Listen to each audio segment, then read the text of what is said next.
Good evening, everyone, and welcome to the June 14th, 2022 Planning Commission meeting. If we can have roll call, Shannon, please. Messina. Here. Fleming. Here. Ingalls. Here. Lutrip. Here. Mandel. Here. McCracken. Here. Ward. Here. Okay, thank you. If you can join me in the pledge, please. Allegiance to the flag of the United States of America and to the republic for which it stands, one nation, under God, indivisible, with liberty and justice for all. Thank you. Can you guys hear us? Can you hear? You can? All right, thank you. I need approval of the May 10th workshop meeting minutes, please. Move approval, Mr. Chair. Second. Have first and second, all in favor? Aye. Okay, thank you. At this time will be public comments. If anyone wants to talk about anything that isn't on our agenda, come on up. Not? Staff comments?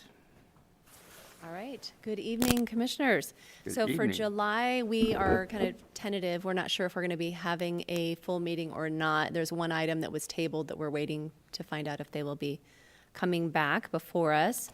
And then for the Coeur annexation, that's likely not to come before you until August. So we'll know more on that one once we get some additional information from the applicant team. Okay. And we'll send out all the notices to everyone within the 300 feet and do plenty of posted signs as well. The impact fees, thank you for the workshop discussion that we had. We'll be working on the RFQ to get a consultant to help us with updating our impact fees. We're currently working with our city departments to get some information together so we can begin formulating that request for qualifications. So we'll convene the commission again, since you'll be acting as the impact fee advisory committee. We'll keep you posted on future meetings and where we need you to plug in.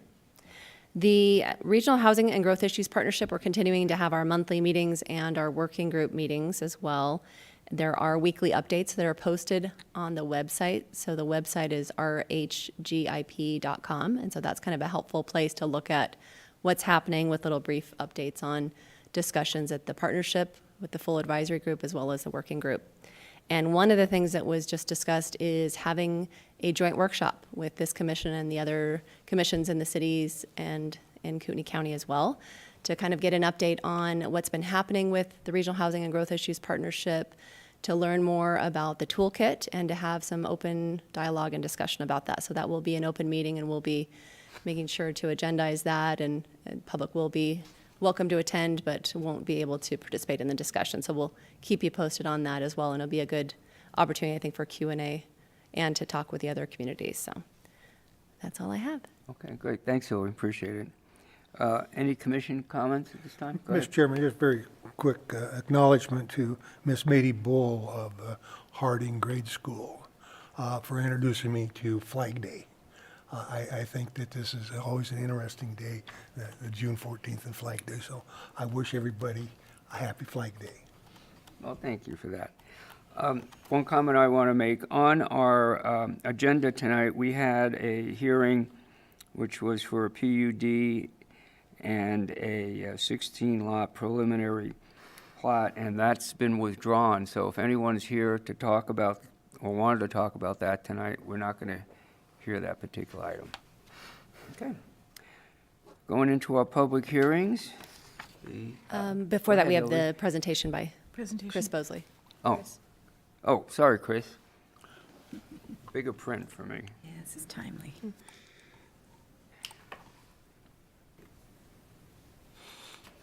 All right, so because there were originally two items on the agenda tonight that were both on 15th Street, Hillary asked me to come in and give you an update on our 15th Street reconstruction project. So I'll just give you a brief overview of where that's at. So this section of 15th Street that we're working on design right now is from Harrison Avenue to Best Avenue, and it's the only like rural section, you could say, that we have of 15th Street. Oops, wrong way. So this is what it looks like with Cherry Hill Park off here to the right and a vista off to the left. The pavement's in pretty bad shape, and it's only got an urban section for portions of that. This map here shows actually the floodplain that goes through this area. So, in looking at this, we're going to look at some grant opportunities and things to try to take care of that and see what we can do with work in the floodplain there. But essentially, the project highlights are, it'll be a 3-lane section, so that's 1 lane in each direction plus a center turn lane. Sidewalks on one side at least, possibly on both sides, but there's going to be a shared use path on the east side from Cherry Hill Park up to Best. So there'll be pedestrian facilities on both sides, but we're opting for a shared use path to bring people from Best to Cherry Hill Park. And there'll be on-street bike lanes also, no on-street parking in this section, as is the rest of 15th Street. And then we're looking at some alternative stormwater management ideas of possibly building a larger swale near Cherry Hill Park where we can dispose of that stormwater instead of shipping it down to ITD's Borrow Ditch. So this section right here is about the closest section of 15th Street that this would resemble. So this has got the 3-lane section, bike lanes, sidewalk on the west side, bike path or shared use path on the east side. So that's essentially what it will look like when it is complete. The anticipated project schedule right now is we are entering a contract with TO Engineers to complete a concept validation that should be done this fall. And with that, they'll be looking at prior work that's been done there and seeing where we can possibly save some costs, and then try to decide also which direction we're going to go. If we're going to look for federal funding, we'll have to kind of change our direction on how things are going to go, because we'll need more public outreach, environmental, geotechnical, things like that. We anticipate final design would be next year sometime, and right now we don't have construction money, so I don't know when that will happen, but that's something we're looking for with grant opportunities, federal, state, whatever. So I would stand for any questions. Would you expect that there would be crosswalks in that length? Because I'm not sure how many miles. Is that 2 miles? It is a that- mile. It's a And we are mile. actually looking at Crosswalk putting or a two. crosswalk near Cherry Hill Park with a rectangular rapid flashing beacon set up there so that people can cross to get over to the park and back to the west side again. And it's all 25 miles an hour posted? It is 35. It'll be 35. Yep. Where do you change? Does it get near It's Dalton? just Near north Dalton? of the I-90 bridge that is where the, Just shift over. yep. And then doesn't it change again when it hits Dalton? It goes down to 25. It does, yes, That- when that it leaves the city. mishmash. There is a school zone there by Canfield Elementary that's 25 miles per hour during school hours or when children are present, but right after that, it changes to 25 going north anyway. We heard a lot of concern about the backup on the freeway, getting in and out of the freeway during the business hours, entering the freeway on a commute. Are you seeing that? Are you observing that? Or we heard that We did get a feedback. lot of complaints a couple years ago because people trying to get into, going southbound, turning left onto Hazel, were running into conflicts with people going northbound, turning left onto I-90.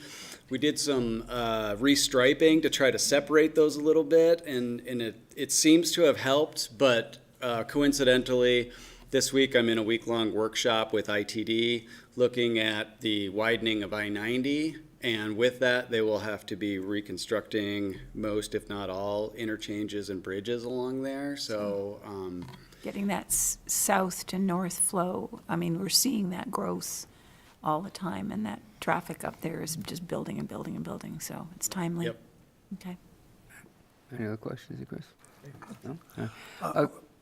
Oh, Just during our study, comprehensive plan study, I heard a lot of comments, I think we all did, about developing and how they don't pay for themselves and how we should build more roads, all this plethora of things. Some of it made sense, some of it, well, it made sense to whoever was talking about it. Well, could you talk a little bit about the funding for 15th Street? Where that is it all going to be the city? I don't, it's going to be a combination, and could you talk about that a little bit? Yeah, sure. So right now, our source of money for projects that are to aim to increase capacity come from our impact fees. They're a little outdated, and that's why Hillary will be working on the update to that to make that more beneficial for us. But right now, with the money that we do have in our impact fee account, I guess you could say, that money we hope to use as match money in a grant situation, if we can find federal money to go after that. And at 7.34%, which is usually the federal match, that's a good deal for us. So that would be where I could see us using or getting our money from. And then if they expand 90, there'll be some offshoot of that. They'll have to make some improvements. Correct. And then if there are PUDs and things like that along the street, do we sometimes require as a condition of that PUD that they do some improvements to the road?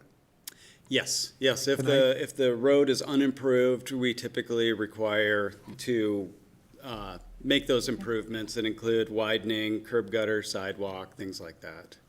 So then the developer is withstanding the cost, not the city. Correct.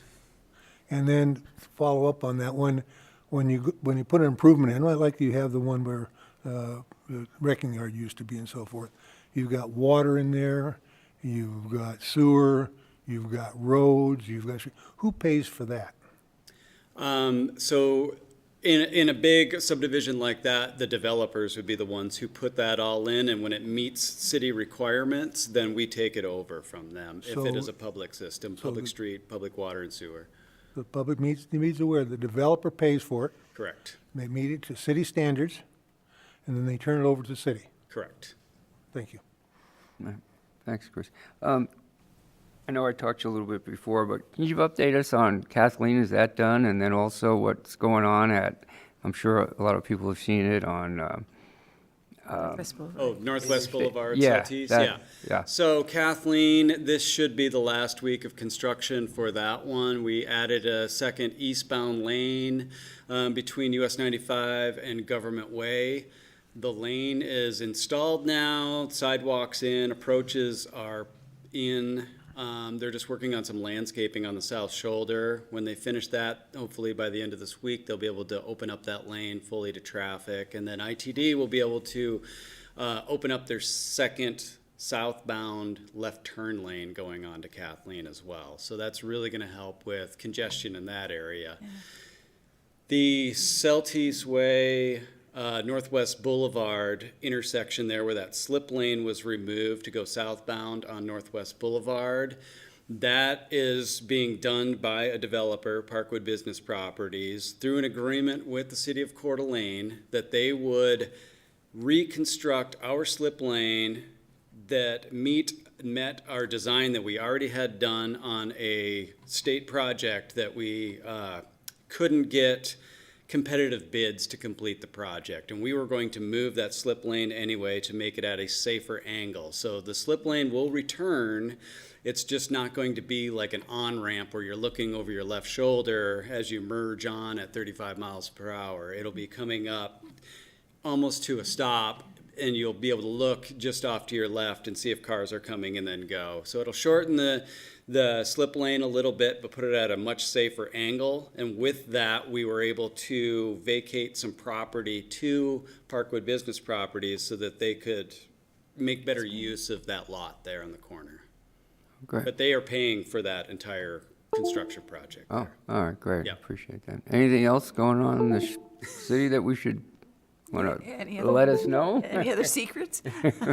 Well, I've been, this entire week, I'm at a workshop with ITD, looking at the widening of I-90.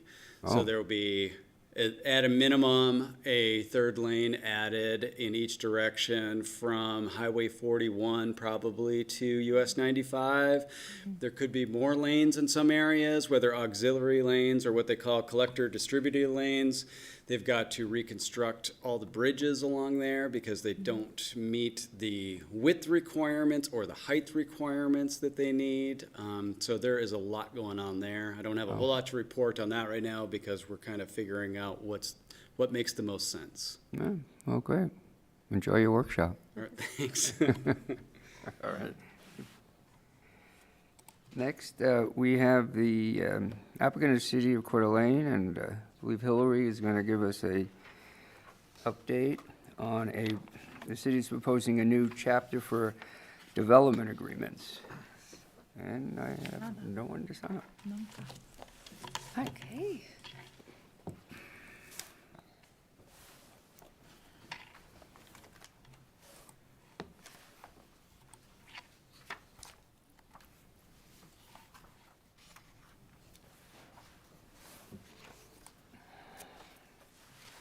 All right, well, we'll wait for this one to flash on the screen, but here before you with this new chapter for Title 17, which is our zoning code, and this new title is to allow us to enter into development agreements. So the decision point before you is, should the Planning Commission recommend that council enact a new chapter, 17.50 development agreements within Title 17, again, that's the zoning code, governing the creation, form, recording, modification, enforcement, and termination of development agreements. The purpose is really to authorize the city to create, form, record, modify, enforce, and terminate development agreements. And development agreements would be required when it is determined that they are in the best interest of the public. And this code has been written so that it's basically authorized under Idaho Code. I have the section listed here, so 67-6511A. And so this would basically be allowing us to do that so that we can enter into binding agreements between the city and a land developer. And it's basically a commitment concerning the use or development of a subject parcel. So applicability, so instances when this would be allowed under this proposed ordinance, if adopted, is really related to zoning. And so it's if the zoning ordinance itself or a map is being changed. So examples would be if someone's coming in with an annexation request, where they're doing it in conjunction with zoning, someone that is looking for change of zoning itself. A planned unit development would be an example because it's modifying the zoning, conditional zoning, and then any associated subdivisions. Another one would be a special use permit for a density increase. So for example, a special use permit for the R34 density, which is doubling the density from R17. So a little bit of background for you. So the city has for a long time entered into agreements with developers and landowners, and there's been a variety of different mechanisms for that. We have easement agreements, encroachment agreements. We just haven't, annexations agreements, of course, is the most common one you've heard of. We have not entered into what is called the development agreement because we haven't had that authority in our code. And so we wanted to be able to codify that, allow us to enter into that because there are a lot of benefits to doing so. We currently don't have a process that is related to entering into agreements specifically for a zone change, and so again, this would allow us to do that. The thing that's kind of unique about this in the second paragraph, you can see there are certain favorable features that could be implemented through a development agreement, again, if it's determined it's in the best interest of the public. And so many communities throughout the state, including those in Kootenai County, other than Coeur d'Alene, have done it for a variety of reasons, and some things you can include in there are typical project conditions, but also you can put restrictions on the type of use or the type of design, some of those features. You can also add things related to conservation, so if there's something important about that, or if there's some unique requirements for infrastructure or roadways. Also, what we found really interesting in researching these codes and our state statutes is the ability to also include things such as open space or workforce housing requirements, and so wanted to note that for you. The development agreements are voluntary, but if it's coming forward as a request for an entitlement, so the zone change or the other things I listed, it's something that's kind of at the discretion of the Planning Commission or the City Council to approve that. The developer may not agree to all the conditions, but that would basically mean that that request could be denied ultimately if it's found that those are kind of requirements that are necessary. The ordinance outlines kind of all of the critical components of what would be included in a typical development agreement, and so I have that list on this slide. And I'll just mention a few of the things related to the terms and the performance.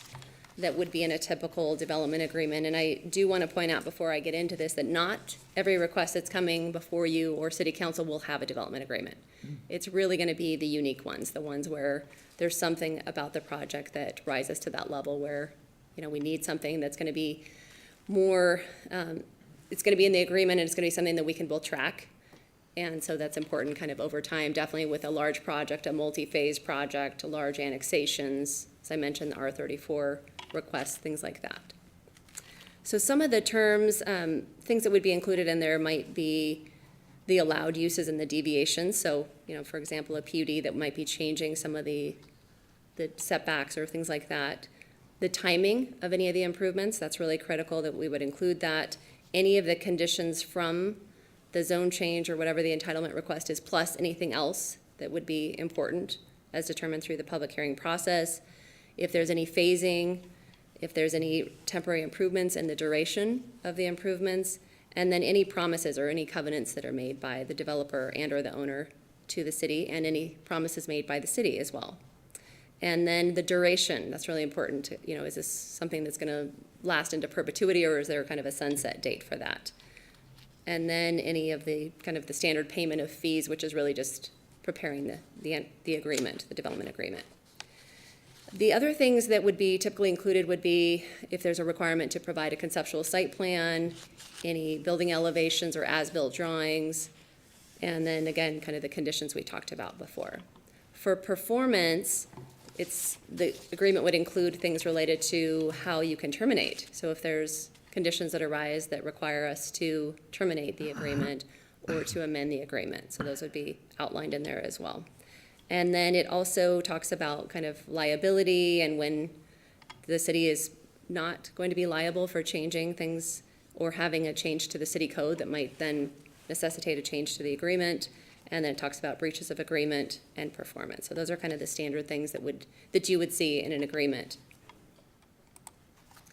So performance analysis, we, as I mentioned, City of Coeur d'Alene has not been doing development agreements, but our neighbors have been. So the cities of Post Falls, Rathdrum, Hayden, and Kootenai County have all been entering into the development agreements for a number of years for a variety of things. So as noted in this staff report on page 2, Kootenai County enters into development agreements for conditional zoning requests. Post Falls and Hayden both enter into these agreements for annexations, subdivisions, and conditional zoning. And then Post Falls also enters into them for zone changes to their technology, community, commercial, and residential mixed zoning districts. Rathdrum enters into development agreements for annexations and conditional zoning requests.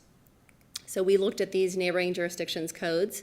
We also looked at Ada County and Nampa, and then we reviewed, of course, our state statutes, the Local Land Use Planning Act, and then also some additional sources such as the Givens-Pursley Land Use Handbook. So we feel like we have a very complete ordinance, and we did incorporate a lot of the suggestions that you provided at our workshop on May 10th, so we appreciate that. There are benefits to entering into these agreements, not only for the city, but also for the developers. It's really important that we can outline what are the expectations, what are kind of the timeframes and responsibility, the terms of the agreements, timelines and procedures for how to amend and terminate these agreements. So we feel like this is something that the developers are used to. We're not going to make it overly onerous, and as noted by the Planning Commission, the goal is really to streamline it and not add an extra step in the process. So some of the changes that we made after our May 10th workshop were to really streamline that process and clarify a few things. So the development agreements would be a condition of approval. As noted in the workshop and in the draft ordinance, the planning director, the community planning director, would make the initial determination if I think it's required.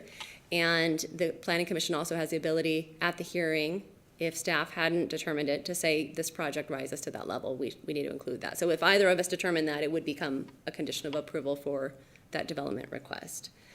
We also had it so that through this change to the draft ordinance, you won't be seeing the draft agreement.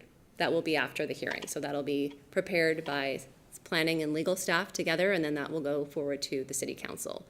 We also removed any additional public hearings, and so there would really be just the one public hearing.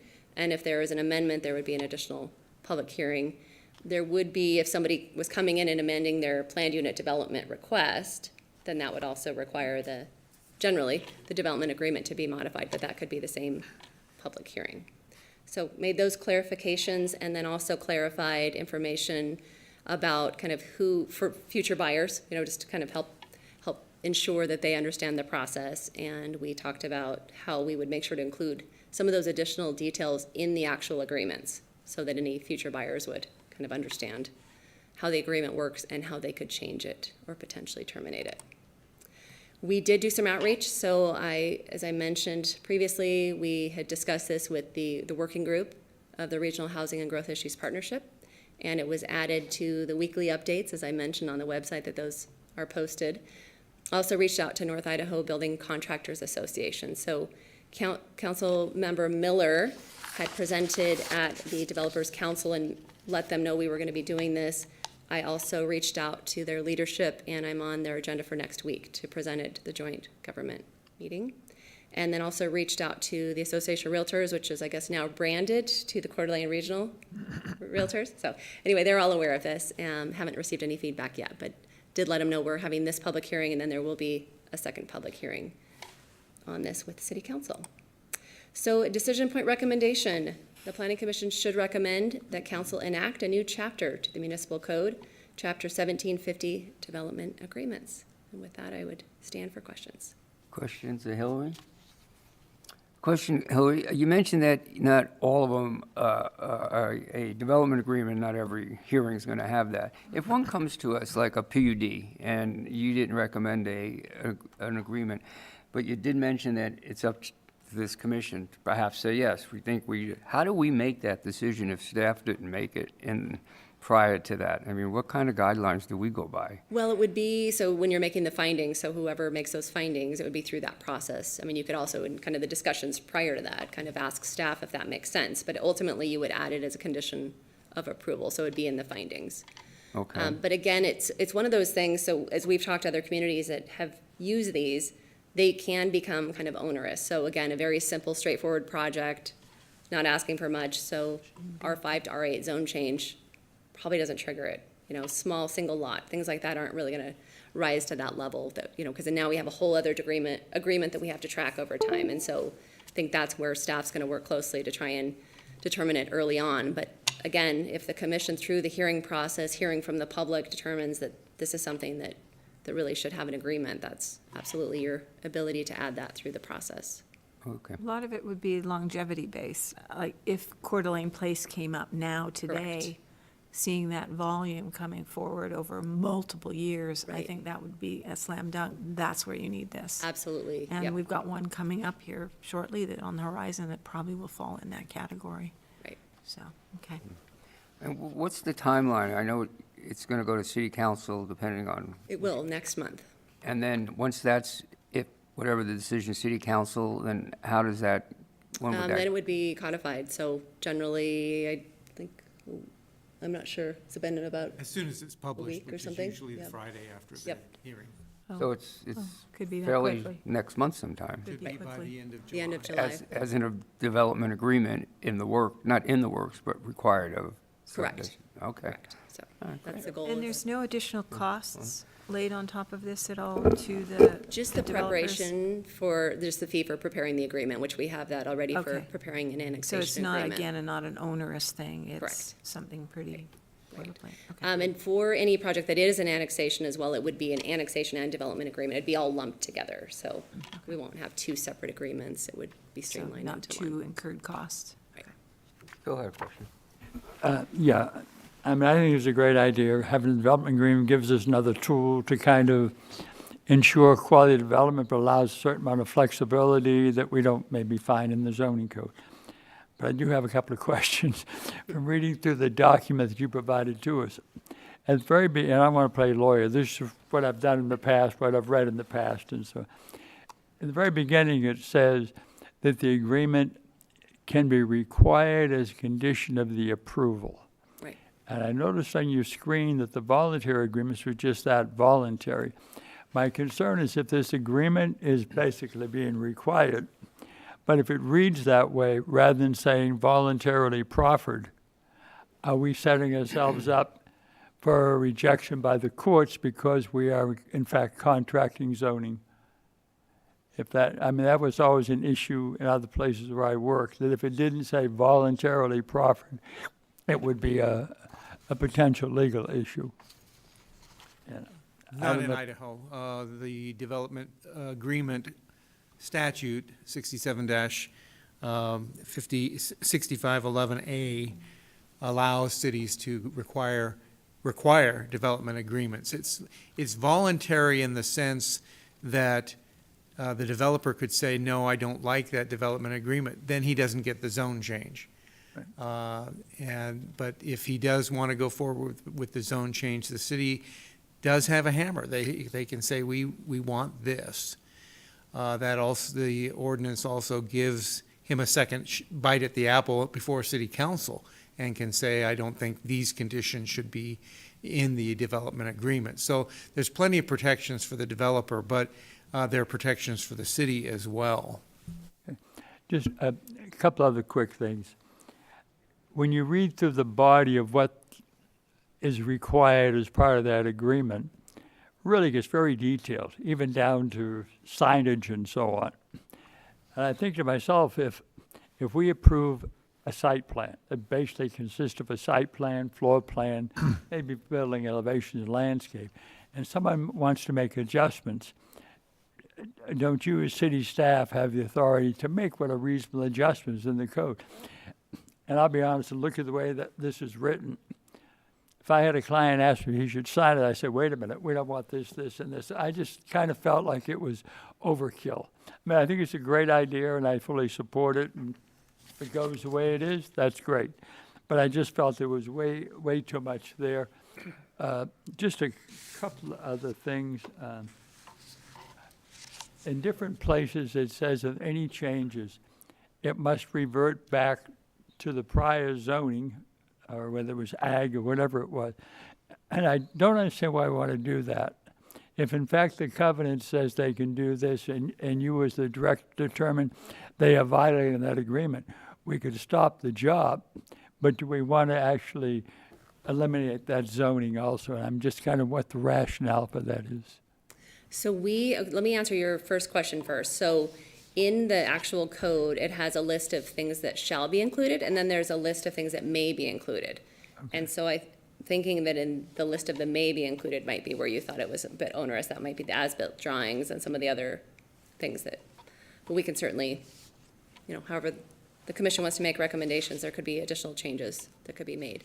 On the other one, as we talked about at the workshop, it's kind of that nuclear option, right? So if somebody is coming in and either not compliant and we don't have the ability to stop their work because they haven't really done anything yet, we can say it makes the most sense to revert it back to the zoning, or as we talked about, we can even suggest de-annexation, right? Because that's the real nuclear option.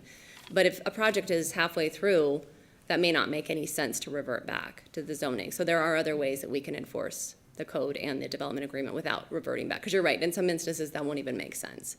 There was also the ability in there, I guess to terminate is more rather than changing the zoning, but that was another instance of where the zoning, maybe it didn't match up because the development agreement came in with a zone change and then the neighbor next to him comes in with the same zoning in the future and the condition for, we'll say, a buffer, an increased buffer, no longer makes sense because it's identical zoning. And so that was an example of how we could terminate it based on kind of the changing zoning. But hopefully I answered your question about the reversionary. Yeah.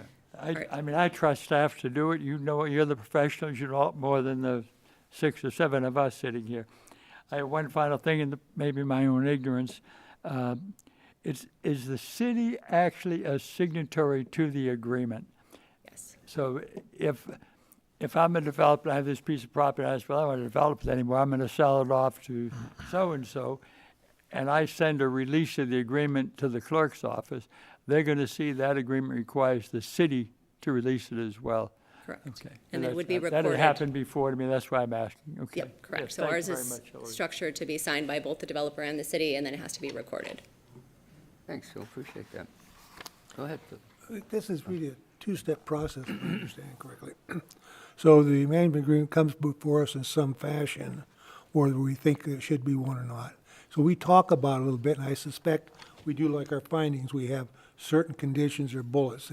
Then you develop, and the applicant is here, and it's a public meeting, and he or she can ask the questions they want, et cetera.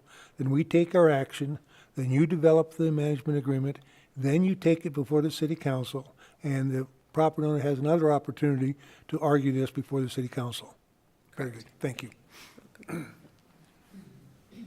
Nothing else? Oh, I guess I Sarah? have one question. Sure. I appreciate all the comments from the workshop. I think most of them were incorporated, and it's clear. It's nice to see it all written out. More of a process question. How are you guys tracking the agreements that go over years and that kind of thing? We're How do you looking at plan trying to, to I create a guess? better system for that. So we have currently our building permit program has the ability to be expanded to do that, where right now with building permits, we have critical notices on there can be alerts that can be sent out. And so looking at incorporating and expanding that program to allow for us to track development agreements like this over time. Okay. And then one maybe suggestion on the outreach is maybe having either the Coeur d'Alene Regional Realtors or someone share it with the title companies, just so they could be on the lookout for that, since it would be we haven't done those in Coeur d'Alene. So that could be something they can alert people of. And I guess I'd assume when you talk to the other municipalities, you asked them what they wished they would have done in theirs, right? that we could incorporate in ours. A lot of it was, I think, just, making sure you don't enter into agreements unnecessarily, and then also allowing for kind of the minor amendments, just so again, you don't have all these extra steps in the process that could just be simplified. Yeah, good, thank you. Thank you. Good questions, everybody. If nothing else, Hillary, that's fine. I have no one signed up to speak on this, so I'm going to close the portion of this public hearing, bring it to the commission for further discussion and/or a motion. Go ahead, John. I think you've done a great job. I thought the workshop was well done. All of the outreach, I think is very important. And I did take a hard look at the minutes from the workshop. And as others have said, I think you've done a great job incorporating the tweaks and the comments that we had. So I think it's maybe not perfect, but it's darn close, and what's not perfect can get fixed on the fly down the road. So I would motion that we recommend to the city council that this be supported and approved. Okay. I'll second. I got a first and second. Can I have a roll call on this, Shannon? Fleming, Yes. Ingalls, Yes. McCracken, Yes. Lutrip, Yes. Ward. Messina. Yes. Okay. Thanks, Hillary, appreciate it. Welcome. Next, you're back. And we have a proposed plus or minus 5.9 acres annexation from county ag to R5. And also, we have a proposed 25-unit multifamily PUD. Okay, thank you. Great, thank you. All right, well, as you mentioned, this is a request for annexation and a PUD made by Aspen Homes. The request expanding upon what you already said, so 5.9 acres of annexation requested in conjunction with the R5 zoning district. And then with the PUD request, it would allow for 25 multifamily units, looking at townhouse and apartment style construction for that. And some deviations are requested as noted on the screen. So reduction in the front setback to 10 feet versus the standard of 20 feet. The rear setback, there's a request to have that be half of the setback distance, so 12.5 feet next to the open space versus 25 feet, and that is allowed in our code next to public open space. Housing type, again, kind of looking at deviating from the single-family detached to allow for the multifamily and the townhouse style construction. And then the building height increase is requested to 38 feet. Just want to note, typical multifamily is 45 feet. And so this would be less than that, but more than the single-family detached. Location is 1808 North 15th Street, and we met all of our legal notice requirements. So I'll start first with the annexation findings. But before I do that, I wanted to point out, and you saw it in the staff report, so this request came before you, and then it was essentially tabled. We had kind of a split vote. We didn't have all the commissioners there that evening, and then there was a formal request to table this so that the applicant could study it further and work with staff. And so they did that. They met with staff and really talked through the project and kind of better understood options and kind of just the adjacent conditions. And initially they had the R17 request with no planned unit development, and we encouraged them to look at reducing the zoning and doing a planned unit development with that. So we had some great discussions. Also had them meet with Parks and Recreation, who determined they didn't really have a benefit for kind of the hillside slope as public open space, that would be better off as private open space. So just wanted to point that out before we jump in to give you a little context in case you're thinking, I've seen this before. So here is the location map. You can see the site outlined in red, 15th Street here and Cherry Hill Park, and then I-90. Close-up view of that, and it's across from the Avista facility here. A bird's eye view, so you can kind of see the property here is looking north generally on 15th Street, and you can see kind of the sloped portion of the property. Here's another view looking east. Again, here's the slope portion of the property. And here is showing the city's area of city impact. So that's kind of our growth boundary out here to the east. The city limits line is right here in green. And again, subject property outlined in red. So annexation map is shown here and looking at R5 throughout the property and noting a 10-foot utility easement here along 15th Street. Existing zoning, so the site is in the county. It's zoned ag suburban, which is consistent with the zoning to the east, also county. And it's surrounded by a variety of zoning districts, as you can see here. So R3 to the north, R17 to the south, which is kind of the civic uses, some more R3. We have C17, some R17 and R12 surrounding the property, and proposed zoning with the R5. So just a little bit about the R5. So it allows for single-family detached housing at a density of 5 units per gross acre. The list of uses are here that are allowed, and of note is that single-family detached housing and neighborhood recreation. So there are 4 findings that are required for annexation, so I'll walk you through those. So the first is finding B8, that the proposal is or is not in conformance with the comprehensive plan. So you can see on this image, this is a future land use map of our new comprehensive plan, and the subject property is outlined there. Zoomed in here and zoomed in a little further, this shows the single-family neighborhood is the designation for the subject property, surrounded by civic and general industrial compact neighborhood to the west, northwest.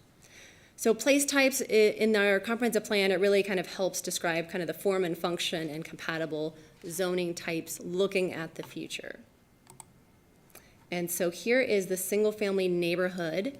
It is intended to be lower density housing areas across the city, where most of the city's residents live, primarily in single-family homes on larger lots.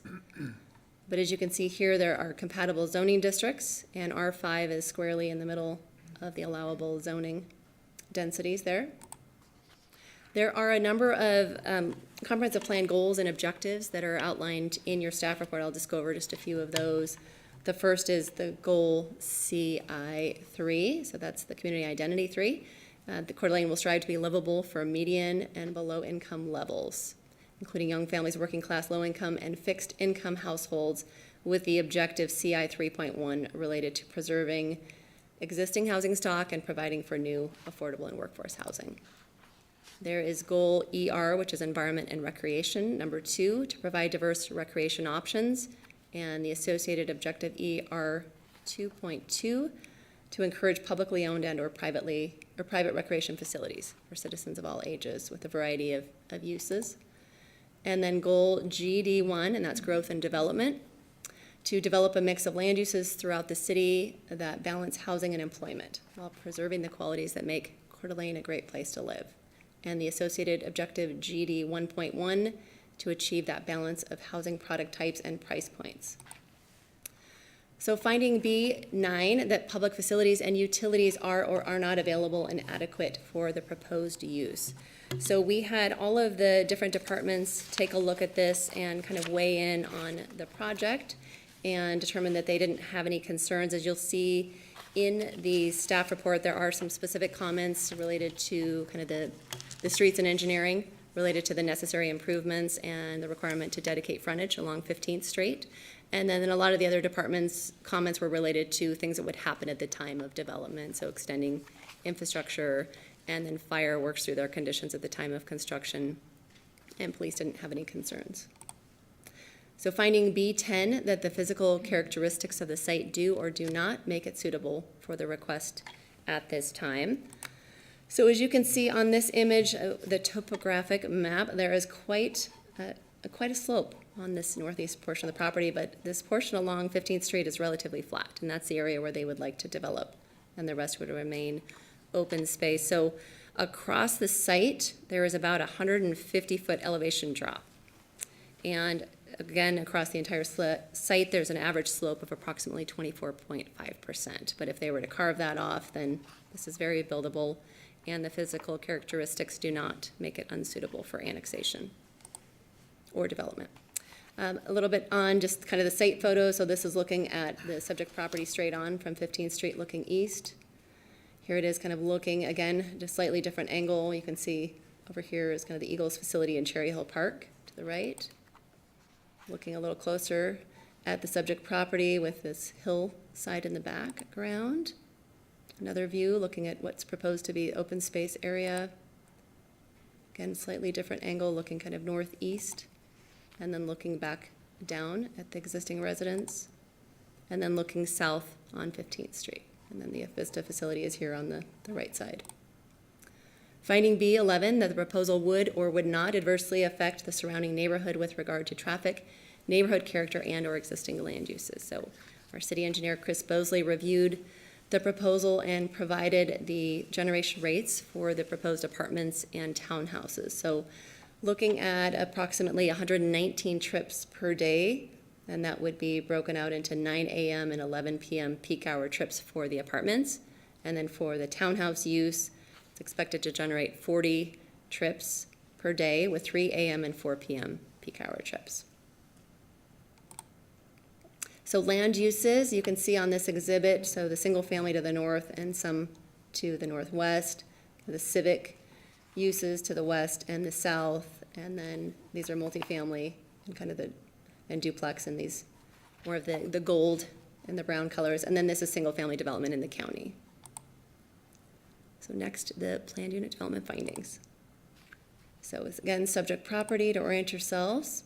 Again, they are looking to deviate a few of those requests related to the setbacks and the housing type as well as the height.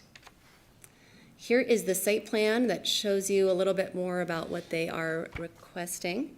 So this would be the building where there's 7 townhomes, and then there would be 2 additional buildings where there would be apartments.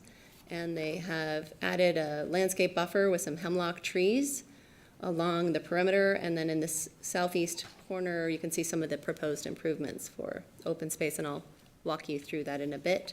Cherry Hill North is to the south, and then 15th Street to the west, and showing that multi-use path that would be one of the improvements with 15th Street. There are 7 findings for the PUD, and I will walk you through those next.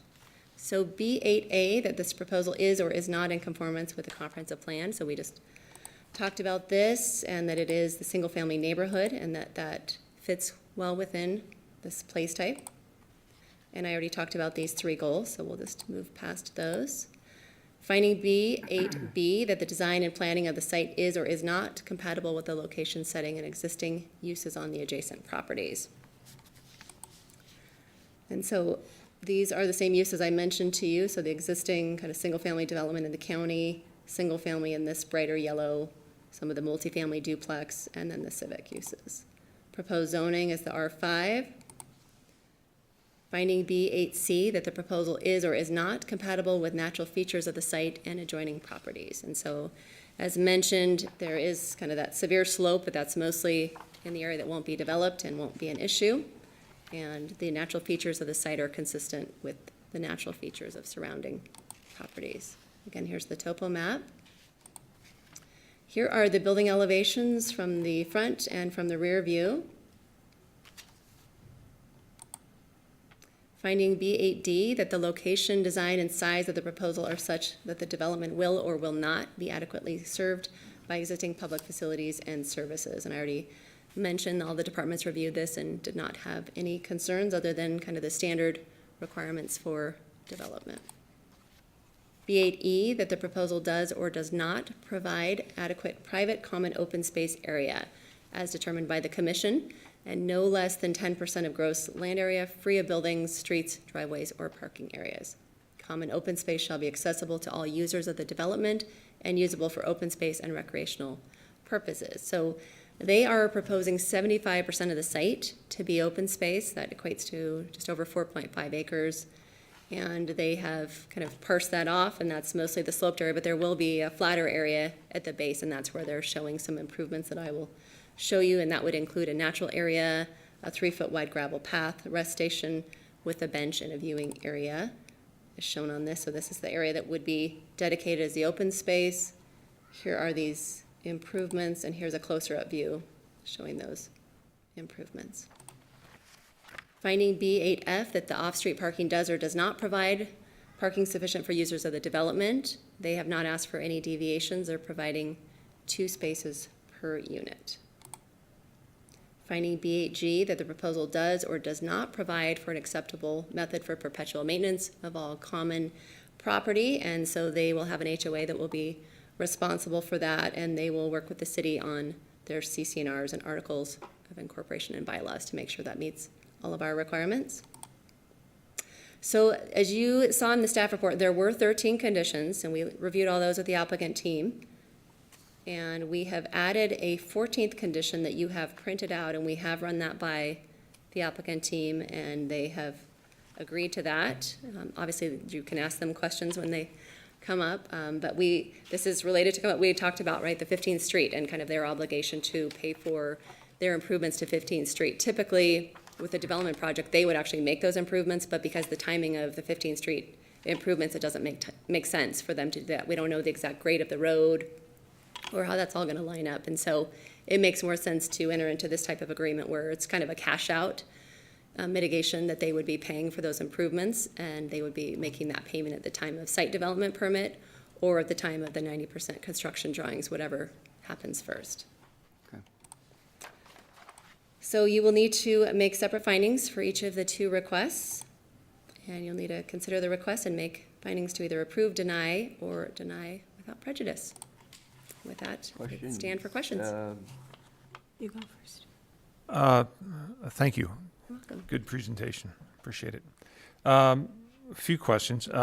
First of all, with respect to the building height, I'm not necessarily alarmed with 38 feet, but I noticed that the elevation sketch you had on there has a dimension of 29 feet. Why the need for 38 and the deviation for the 38 if the elevation shows 29? And maybe that's Yes, something I'll let the app- applicant the respond to that. I'm applicant not sure on that. Another question was kind of a detail as well, is on the width of that landscape buffer to the northern property. Any idea what that width is? It looks pretty generous. Sure that there is a scale on that one, so that might be another good question for Gordon when he comes up. I can pull up that one. I don't see that, but I would imagine they have that dimension for you. I had the same question on that one. I didn't see that they were asking for any less than standard on it. Correct. So they would be meeting the side requirements for that. And 2 other questions real quick. Sure. You know, last time this came before us, there, you know, one of the issues that seemed to derail things a little bit was with respect to the certainty on the open space, you know, up on the hill and whatnot, and it might go to the city, it might not, and trying to nail that down may cause some, I think, uncomfortability. Using this tool, the PUD tool, and as a condition of approval, we're locking in the 75%. So, you know, 3 months down the line, 2 years down the line, we can't suddenly drive down the street and notice, wow, where'd that building come from or whatever. I mean, it's locked in forever. It is. As open space, correct? Correct, and there's a condition in there that it either needs to be through easement or through a tract. So, I mean, that's Platted. a pretty solid, safe, almost chiseled in granite that's going to be, when I drive up and down 15th, I can enjoy the a deer running out of there, so I can chase deer with my car, right? Yes. Thank you. Last question, just a hypothetical, because I think, this will be beyond us before the development agreements came along. But, if this was a post-development agreement world, is this not one that we would probably do one? This one probably falls kind of in between, where I think we could do one, but I don't know that we need to. Because if through the conditions of the PUD and the annexation, we could just do the annexation agreement, we would be doing the cost of the 15th Street kind of along the frontage. Thank you. Welcome. I have a question. This has the one entrance, and we lost that, what was a former entrance. I am concerned that we probably should have a Knox box or something onto Cherry Hill Drive, because if you've got a fire or a car accident right at that entry, you got everybody stuck. And if we could even have where they've got garbage, to have a Knox box situation, so at least you can get other cars out of. I mean, we are up against a hill that has fires. We have forest fires, funny thing. And I don't like just a single exit. I think that that's asking for trouble. Maybe the fire department already weighed in and said, we're good, but I don't like this. It's like the one front door to the school, and nowhere else but that front door is the only exit. So I don't feel comfortable with this. The So I've got fire Cherry Hill. department was okay with having just the one I'm entrance. surprised. And then I think the really applicants surprised. can speak to this, but they Yeah. weren't able to get the access on Cherry Hill North, is my understanding, but. But what if they had a Knox box? Just That- a that might be life-saving- possible. Yeah, maybe a Let Knox box, them speak some to that. way. I just don't like this where we have fire conditions on this hill, and you now telling everybody they've all got to get out of one entrance, one exit. It's just not smart. I mean, it just isn't if you're being chased by a fire. So, no, just me. I lived in Glendale where we had fires. Hey, Hillary, we don't have a standard on something like this? We do so I forget what the exact number is for fire, but it met their requirement, so forget how many, it's maybe That's not 30 adequate, multifamily, and then you trigger the secondary. I don't feel good. I mean, this is a hill with fire, with fuel, with trees, with grasses that will dry out, and we have fire conditions. And you want to exit all these people and all these cars out of one exit? It doesn't happen nicely.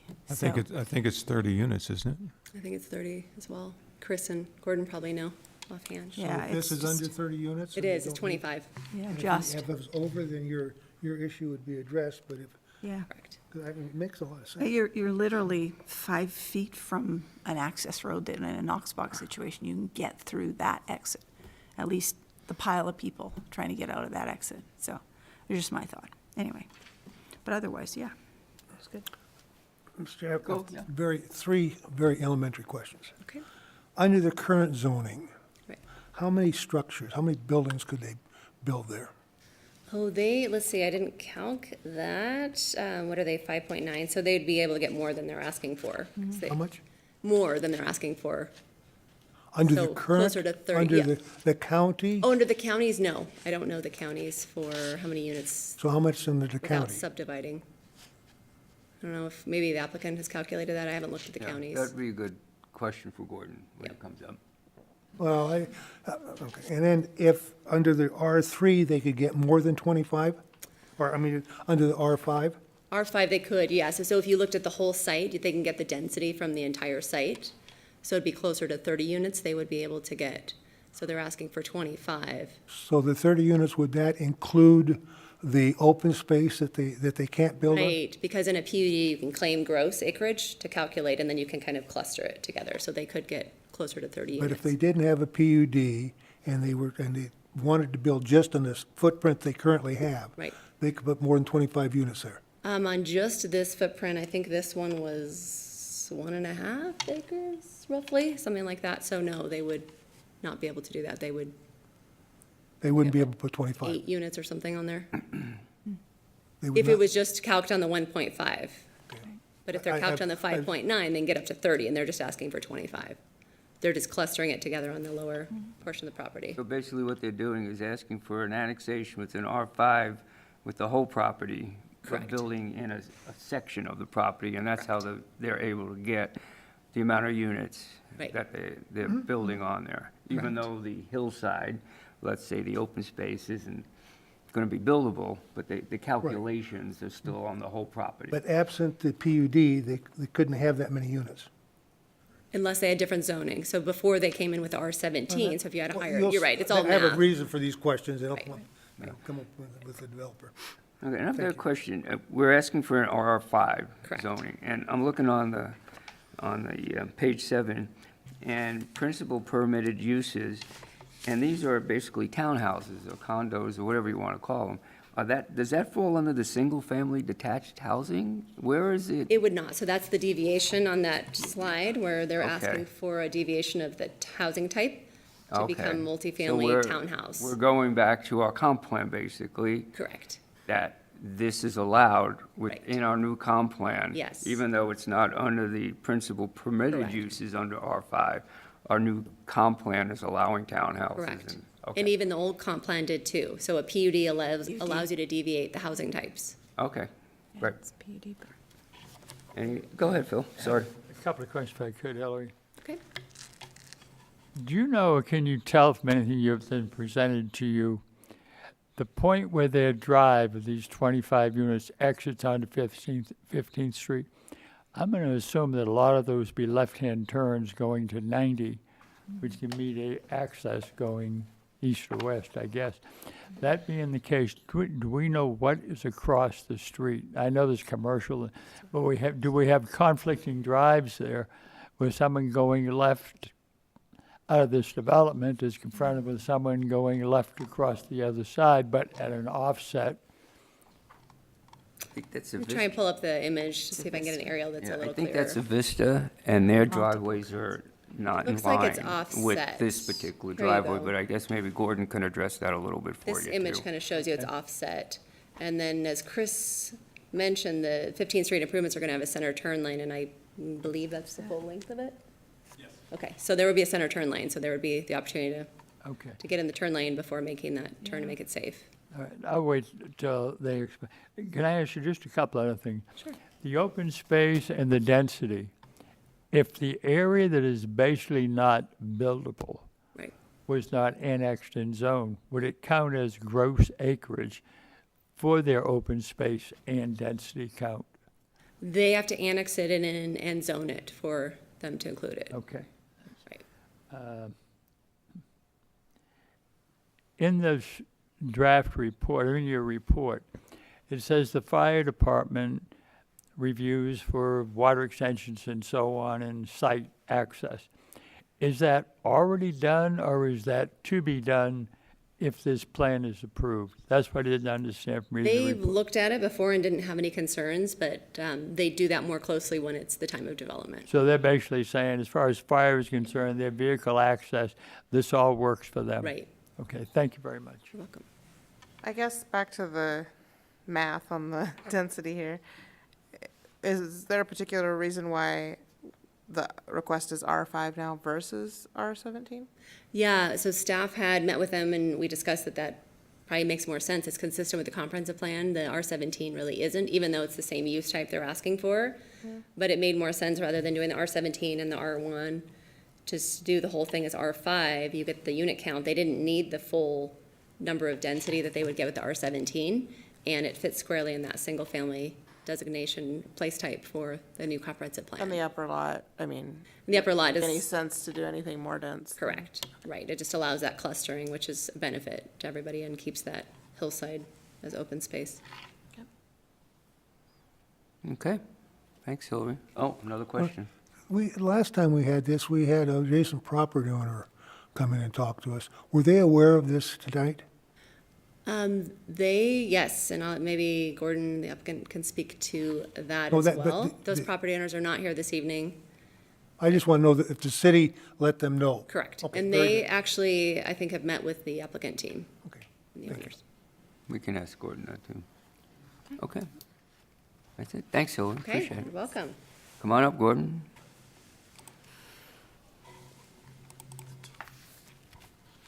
Get yours loaded for you. A little weird. I know, right? Go. Oops. I'm trying to get out of this. There we go. There you go. Okay. Gordon, just Gordon state your Dobler. name, city, and I'll swear you in. Hi. Gordon Dobler, Dobler Engineering. Do you solemnly swear to and/or affirm that the testimony you're about to give is the whole truth and nothing but the truth, so help you God? I do. Go right ahead, Gordon. Thank you. Thank you, Mr. Chairman, members of the commission. I want to say right off the bat that we really do appreciate being able to gather the input at the first meeting, hear the concerns, and then come back with a revised proposal that we believe addresses, all of the concerns in a much, a better fashion. Certainly for us too. It was a good exercise for us, and I'll explain a little bit of that as we go on. I appreciate the fact that Chairman Ingalls touched on the issue with the open space and tying that down. In essence, our recrafted proposal has a lower density with the R5. I'll explain that a little bit. And it's got a PUD that gives you a site plan, which was one of your concerns, and it also locks in the open space, which is another concern. As staff said, after the last meeting, we approached city staff, the Parks Department, and they had already considered whether the city would want this or not and decided no, it was of no benefit to the city. So at that point, the PUD became a desirable vehicle on both sides to do several things, to bring the site plan forward to you so you could see specifically what we wanted and also to lock in the open space. So let's talk about the R5. I'm not going to revisit a lot of what staff did. They did an exceptional job. You've heard it a couple of times, so I want to just hit the highlights for you and answer whatever questions I can. So the R5, I don't remember who, but somebody asked, why did we, and maybe it was Commissioner McCracken, why did we do the R5? I'll say it was really backwards. So what we did was we laid out the site plan and said, okay, guys, how many units can we realistically get on there? When we came in before, we hadn't done that and assumed we could maybe get 30 to 34, somewhere in there. Well, a bit of an eye-opener for us. When we laid the site plan out, we could realistically get 25 with the site constraints, the setbacks, and the size of the area that we could develop on, which is the flatter portion. So then we said, okay, what zoning would we need to get 25 on the whole site? Well, it was the R5. An R3 wouldn't do it. R17 was obviously too much. 12 doesn't allow multifamily, so the R5 was it. That was the zone we wanted. So that's how we ended up with the R5. Obviously, it's a lower density than the original R17, R1 combination request. Like I said, originally we had 34, now we have 25. We're coming forward with a PUD that gives you, as I said, the specific site plan, and we feel that it locks in the open space. And certainly concur with the condition that the open space be recorded in a dedicated non-buildable easement. And as Commissioner Ingalls pointed out, as far as we know, the only way to get around that would be have to come back to you to modify the PUD. So it would come before you. And I have to say again that I understand from the commission standpoint that sometimes when we stand here and say it's unbuildable, yeah, we've heard that before. But really, there's so many aspects of that higher area, not the least of which is it can't be served by water. It's outside the pressure zone. Yeah, theoretically, maybe you could get booster pumps, but we're so far in the hypothetical that for all intents and purposes, that open space is unbuildable. And you'll see, we are proposing to keep it in a natural space, as staff showed you, except for the little passive use area that we think follows the PUD requirements, that it needs to be usable. Portion of it does. Which one am I pressing?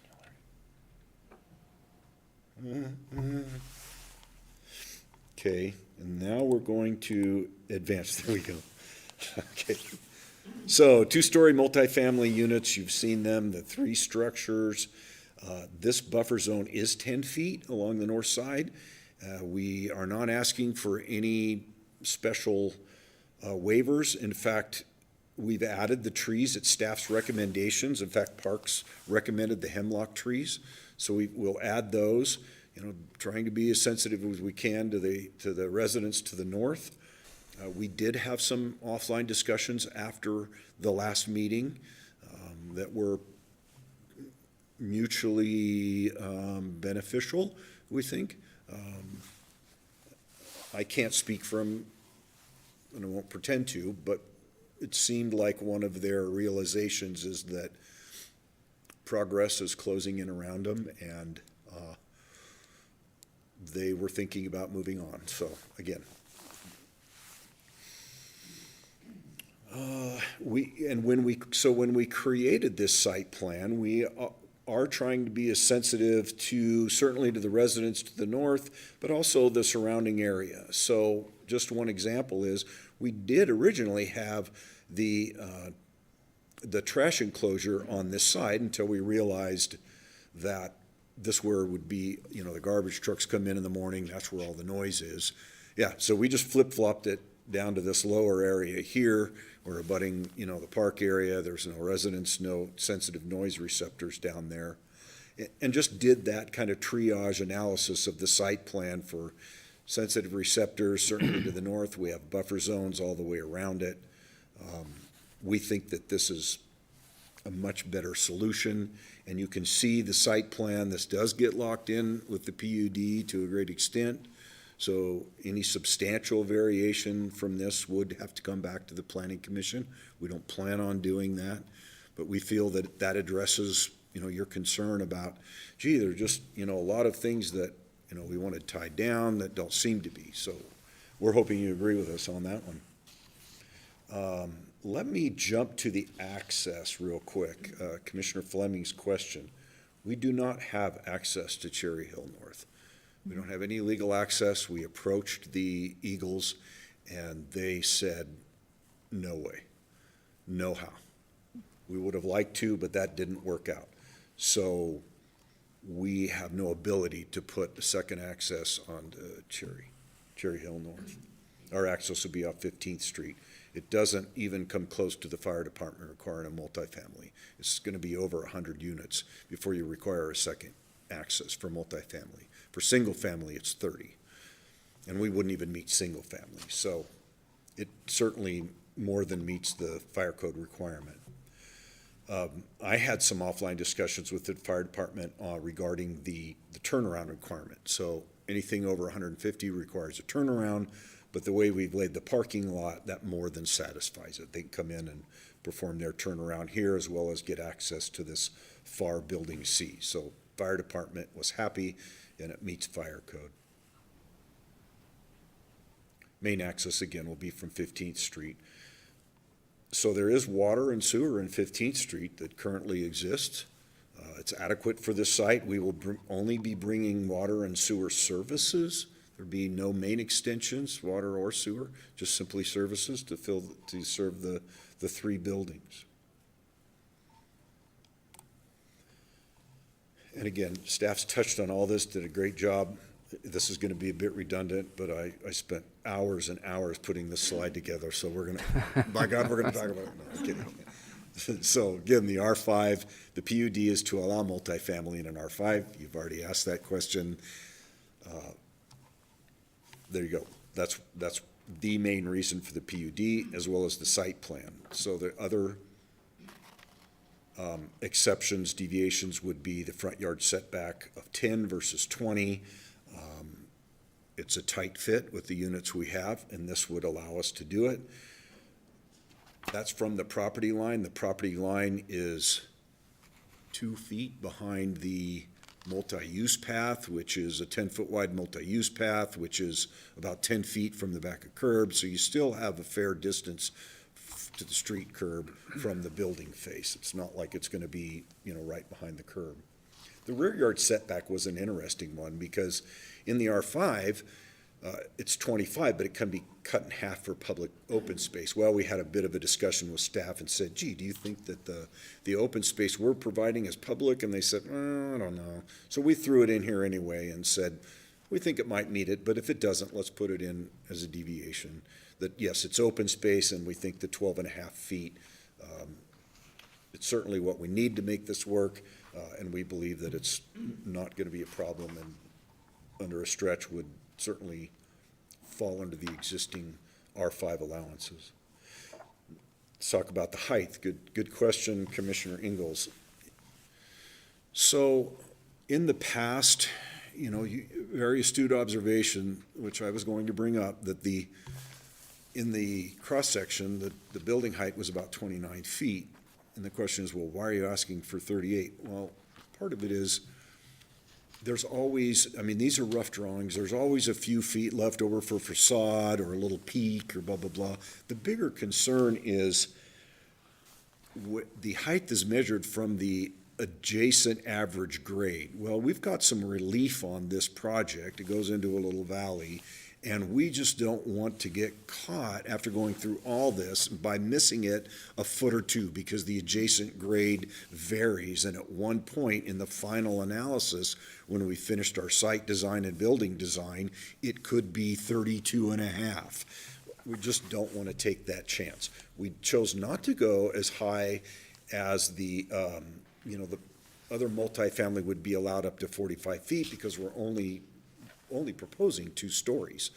But we really, a little bit nervous about that adjacent grade measurement that has come back to bite us in a few instances in the past, not the city of Coeur d'Alene, but other cities, so it's not out of the question.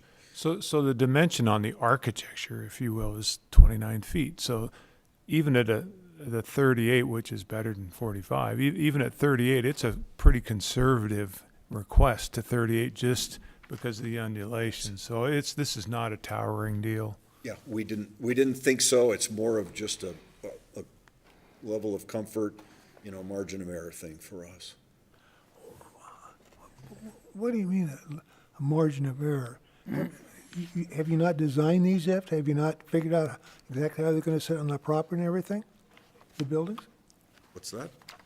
You haven't designed exactly how the building's gonna fit in the property, what that dip's gonna do with the height and everything?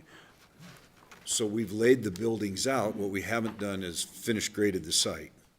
Finish grading the Yeah, site. right, exactly. You have a plan view, but we haven't put elevations to it yet, so we know it'll work, but until you do that, you're not, you can't be 100% sure what happens to the grades around the buildings.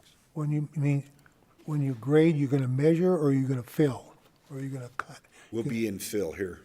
So a little bit of cut and some fill, but mostly fill, because you've seen that site, that it's got rock outcroppings, as you get to building C, and we're not gonna end up cutting a bunch out of it, as much as we can, but without running into bedrock. My issue is it's a 20% increase in height. I don't know if that's a lot, 20%. And we've had, in the past, we've had people come before us concerned about a wall of apartments and looking down on them. And we discussed that, and in some times we reduce the height, and so wouldn't it be intrusion?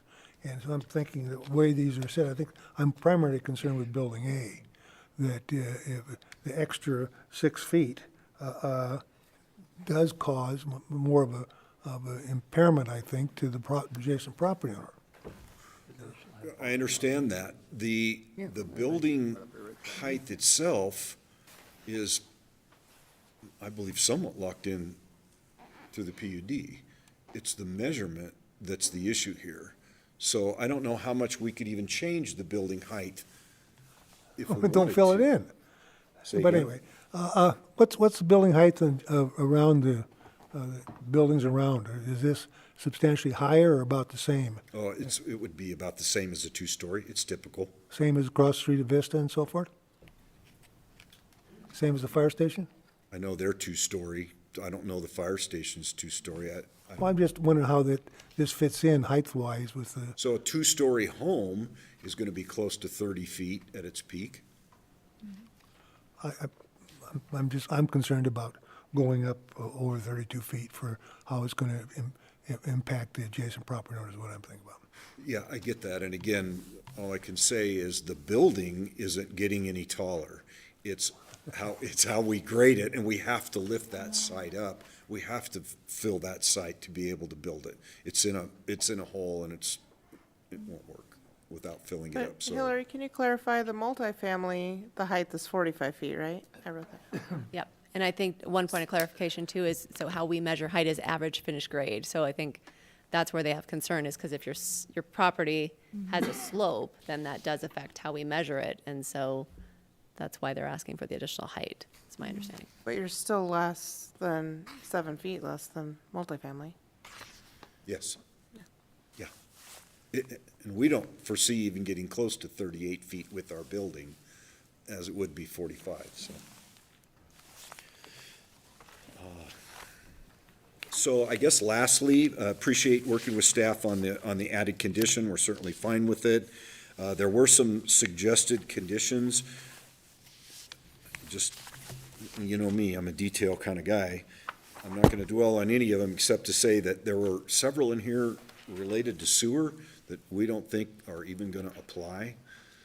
We're not putting in public sewer. We're not putting multiple lots, so the to and through doesn't apply. We certainly have one lot to one parcel. I know sometimes, you know, you just throw these on here to cover your bases. Not a big deal. I'm just kind of pointing out that, yeah, several of these wouldn't apply, but You're accepting them, though?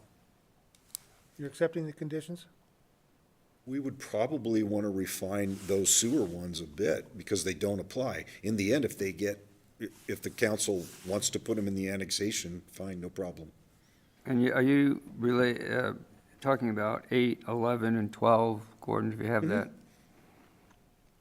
And are you saying, because we have to make these recommendations part of our findings and include those? You can recommend to include them all. I don't want to ball up the works. It's not a big deal.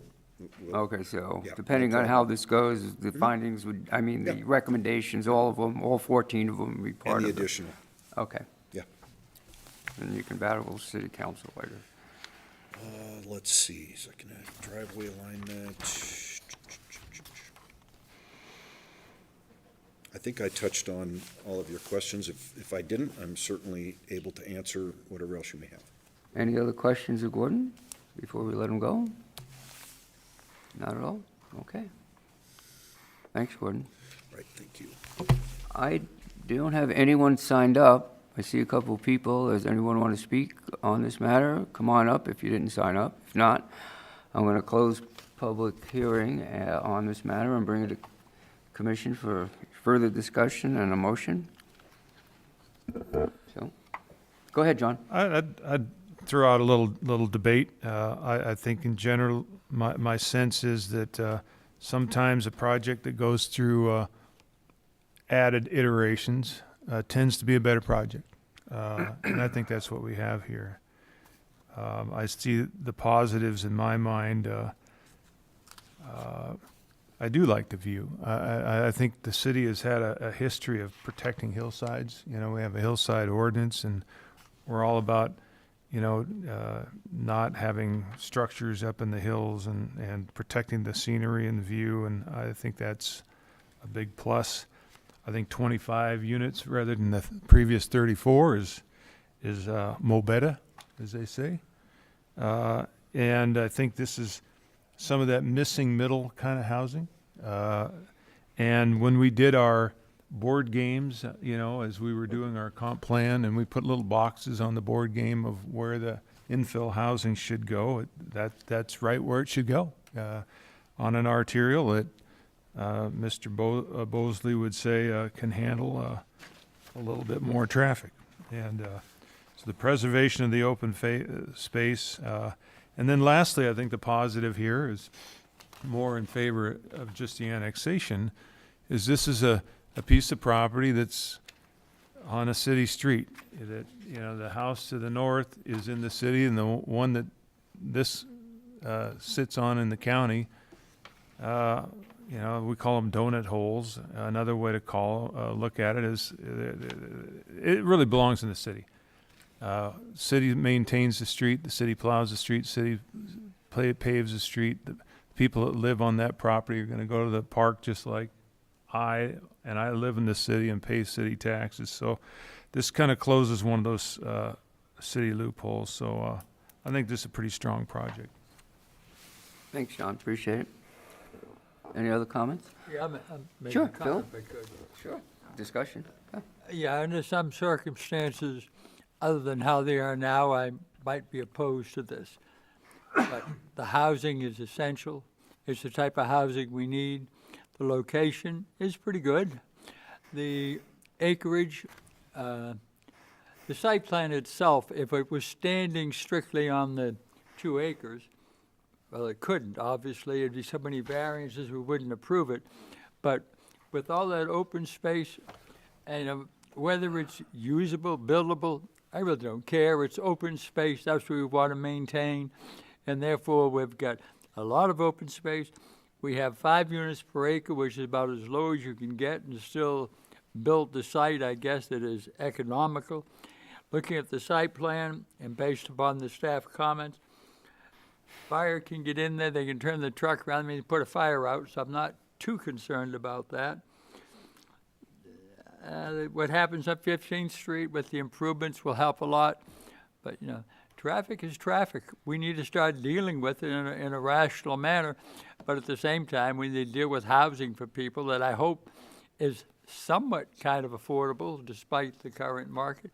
So I really have no problem with this right now, the way it stands. Thank you. I just want to say I appreciate everybody's time in reiterating the project and tying up the loose ends, because this feels more complete than it did before, and a lot of the questions have been answered, so I appreciate that. Thanks, sir. Appreciate it. Go ahead, Phil. We've gone through the comprehensive plan a couple of years, and one of the things we were talking about is workforce housing in some fashion. And I guess this provides more density to help that. But then yet again, if we didn't have the PUD, you could have more houses, you could build more structures there. So that just crosses my mind.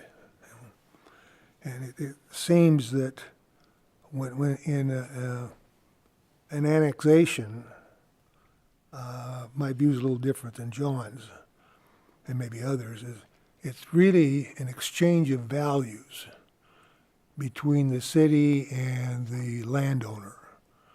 The city values certain things is reflected in our comprehensive plan. The property owner, what is coming into the city, has certain values as represented by their business plan and what they do. So when you bring something in like that, it's to the benefit of both parties to have a good exchange of values. Now, I'm not going to talk about that right now, but that's just my thought. And I'm going to support this, but I am going to ask a staff question after the motion is passed. That doesn't relate to the project per se. Okay. Further discussion? If not, looking for a motion on the A2-22.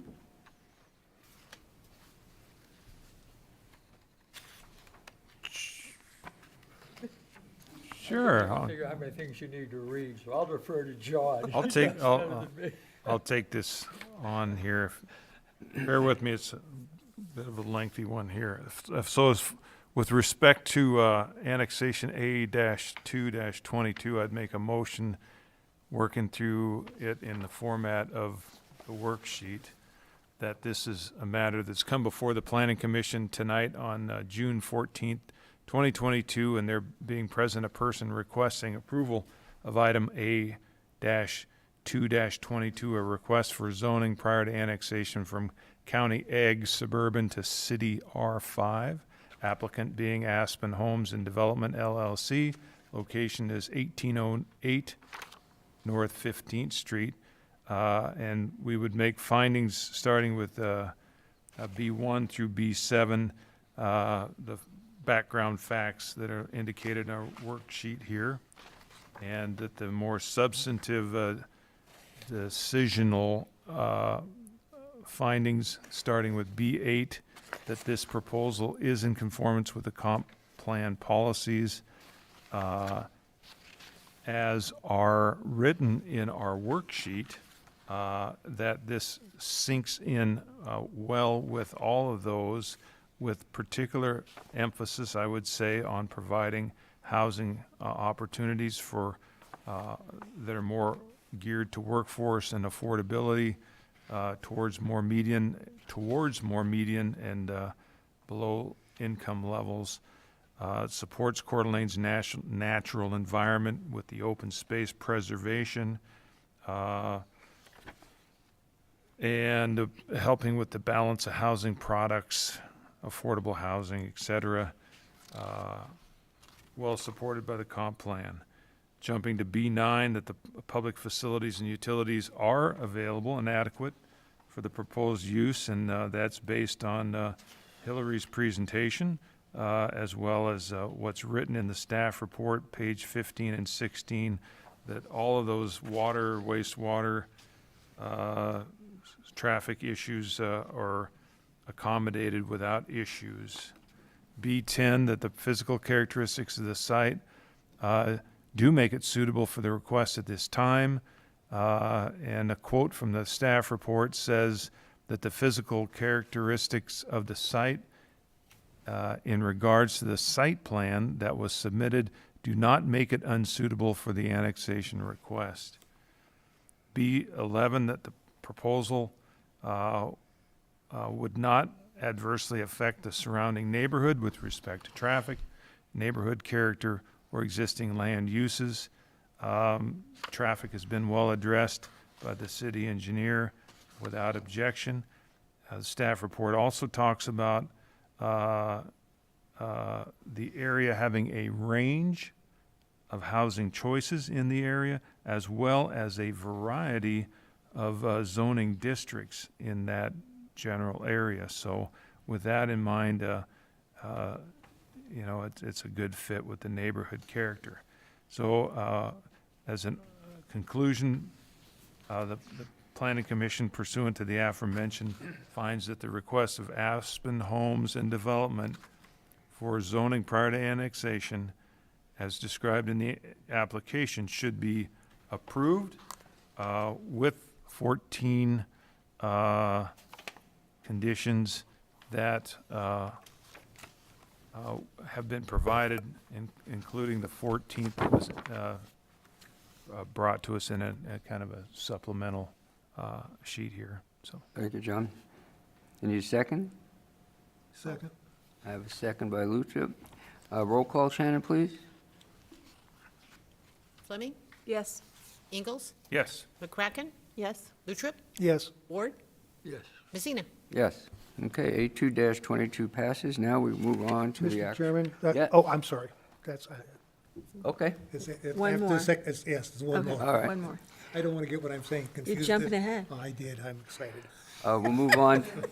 We'll move on to the PUD 2-22. Need another motion? I'll make the motion. Thank you. This matter having come before the Planning Commission on June 14th, 2022, and there being present a person requesting approval for PUD 2-22, a request for 25 multifamily units on 5.9 acres. The applicant is Aspen Homes and Development LLC. Location is 1808 North 15th Street. The Planning Commission adopts the items B1 through B7 standard boilerplate. B8 pursuant to section 17.07.230, planned unit development review criteria. A planned unit development may be approved only if the proposal conforms to the following criteria to the satisfaction of the Planning Commission. B8A, the proposal is in conformance with the comp plan. This is based upon the following policies, and John went through these.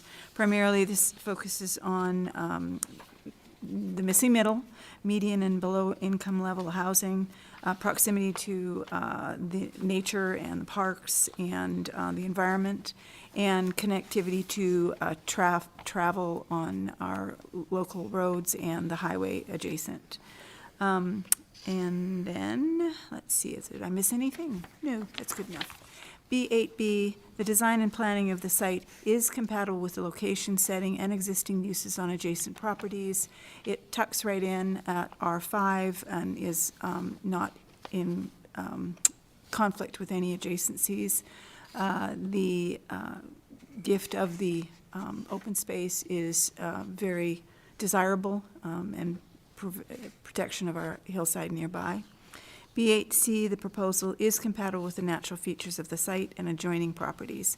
The case of the property located within the hillside overlay zone does not create soil erosion, sedimentation of lower slopes, slide damage, or flooding problems, prevents surface water degradation or severe cutting or scarring, reduces the risk of catastrophic wildfire in the wildland-urban interface, and complements the visual nature and character of the city. There are no topographical issues at this point. The developer will be working with the site to suit. B8D, the location, design, and size of the proposal are such that the development will be adequately served by existing streets, public facilities, and surfaces. Thanks to our engineering department who clarified the future of 15th Street. It really helped us understand that the load will not be a problem that we'll be adding to that traffic load. B8E, the proposal does provide adequate private common open space area as determined by the commission with no less than 10%, actually 75% of open space in this instance is more than adequate. And that it will be accessible to users if you want to climb that hill. Good luck. And B8F, off-street parking, does provide parking sufficient for users of the development. This is based on the site plan that was provided to us. B8G, that the proposal does provide for an acceptable method for the perpetual maintenance of all common property. It will be based on a homeowners association and management of that. In conclusion, our decision pursuant to the aforementioned finds that the request of approval of Aspen Homes and Development LLC and the planned unit development as described in the application should be approved with the inclusion of special conditions items 1 through 14. Thank you. And I think that's it. That's it. Great. I need a second. I'll second. A second by McCracken. Roll call, Shannon, please. Fleming, Yes. Ingalls, Yes. McCracken, Yes. Rumpler, not Rumpler, Lutrip, Yes. Ward, He said yes. Messina. Yes. Thank you. All right, PUD 2-22 passes. Congratulations. Best of luck. Peter, do you want to make a Yes, comment? I got real excited here. This is under the, I wanted to bring this up after we've approved this, because this is maybe is not part of the approval, but my request is coming because of the approval. But the theory is you get what you measure over time. And also the fact that the city is desirous of trying to increase workforce housing without city legislation, do it community-wide, not by mandate. I voted for this because, among other reasons, because it seemed to me that it provides more housing than it would have otherwise. I may be wrong. But what I would be, and our planning director is member of the Regional Housing Growth and Issues Partnership, which is a pretty impressive group. I would modestly request or ask or somehow if the planning director could come back in 12 months, 14 months, after this project is done, and comment to us how well this action tonight did in helping workforce housing. Could we have done better? So that based on that, 12 months from down the line, 14 months down the line, we can, as a Planning and Zoning Commission, make determinations, is there a better way to address this for improved workforce housing? Again, it's not a mandate. It's what we do in our process. I could ask Gordon to do this, that, but somehow get some feedback on how we're doing. Now, it's a timeline, but still it gives us some idea. I agree with that, and it's not a motion. If it was, I'd second it. But I would say, I'd take it a step further even. and say, let's not just stop there. And I've said this a couple times informally, kind of in the break room over here. You know, with a small little pocket PUD, a little, you know, there's some of these little pocket and fairly squeezed together building projects, development projects, small subdivisions, or could be the one that you mentioned at the wrecking yard or whatever. There's all these developments all over. I don't know that we shy of us occasionally driving around and just seeing things with our own eyes and saying, well, that worked out pretty good, or that didn't, or whatnot. I'm not sure that we get a real good feedback loop to up here in terms of, you know, was that a problem with the fire truck pulling around, and should the garbage truck been on the other side? Was there enough snow storage? Things of this nature, and some of these, as things get tighter and tighter and denser, it'd just be good to know, you know, it'd be fun if we went we all got in a bus, you know, the 6, 7 of us here, and just toured the town together if we could. We'd have a public open meeting or whatever and toured around and say, well, that turned out pretty good. That didn't work very good over there or whatnot. I'm not sure we get all the feedback that we should from of the things that we voted for and supported and got built. How well is it performing? Mm-hmm. And I would welcome the 14 months from, you know, or it'd be great to just have staff come and say, well, that didn't go very well, guys. Well, that one worked, that didn't, you know. I would welcome a lot more of that. I agree, and I even think, you know, when they have the State of the City address and talk about how many building permits were issued this year or those kind of things, even if there was just some indicators that were pretty standard, that once a year we take some time to be, you know, kind of look at those, I think it's helpful, so.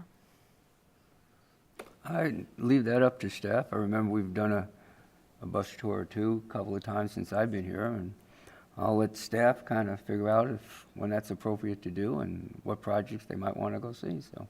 Great comments. I'm not saying that, don't get me wrong, I'm not saying that literally so much as just, it could be a slideshow or you know, just some discussion there or what, or. That's what I said, I'll leave it up to staff, let them decide what they would like to do. Or I'd really want to, Feedback is good, Don't you feedback have is that good. bicycle thing you could ride? I think that's associated with some other beverages while you do Well, that, I'm so not I'm not thinking of quite beverages. sure that's what we want to do, so. But I'm all for any kind of, My issue anything. is specifically the housing on this particular one. Yeah, that's what you're saying, Teacher. yeah, and, yeah, that first, I will- that first. I've got a Don't calendar, mean to I've have got a yours. calendar, and I can put this down on my calendar 12 months from now, or 14 months. I don't know when my term At is the up. building rate right now? we're still on TV, by 2 the way. years. Well, that's fine. I'm going to give you 2 years. The time is, Nobody can get trusses right now. Okay, the time is when it's, after it's done. It will and be it's when so- it's yeah. done, and it could be 2 years from now. They're not even drawn yet. They haven't even Well, put in their every year permit. that- They got a ways to go. okay, a motion to adjourn? Yes. I'll move to We have adjourn. a motion to adjourn, any second? Yes, second. You just all wanna in hang out favor? all night? Aye, thank you, we are adjourned.